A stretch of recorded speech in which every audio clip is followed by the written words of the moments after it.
What's up folks, I'm Jordy and welcome to Premiere Basics. Today I'll explain you guys about cropping and scaling.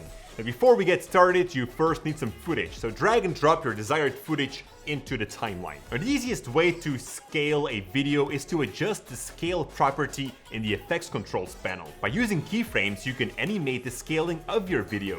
And don't forget to ease in and ease out those keyframes, unless you want a harsh animation, of course. Now to crop your video, simply use the crop effect. You can find this in the effects panel.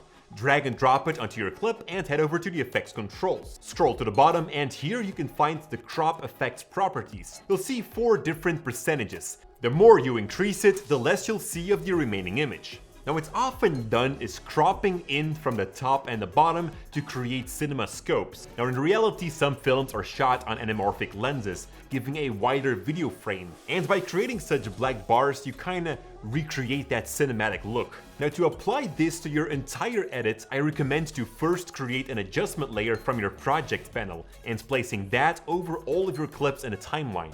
On this adjustment layer, we apply the crop effect. Another thing that you'll see in this effect is called the edge feather. This is a tool that allows you to make the crop adjustments more gradually. The more edge feather you add, the softer the edges will become. And the last thing we'll cover is the zoom checkbox. This will expand the remaining image to fit your screen. So it doesn't really zoom in, but it just stretches the image. For more weekly Premiere Pro tips and tricks, make sure to subscribe to the channel and don't forget to enable the notification bell so that you won't miss any new upload. Thank you so much for watching, and as always, stay creative.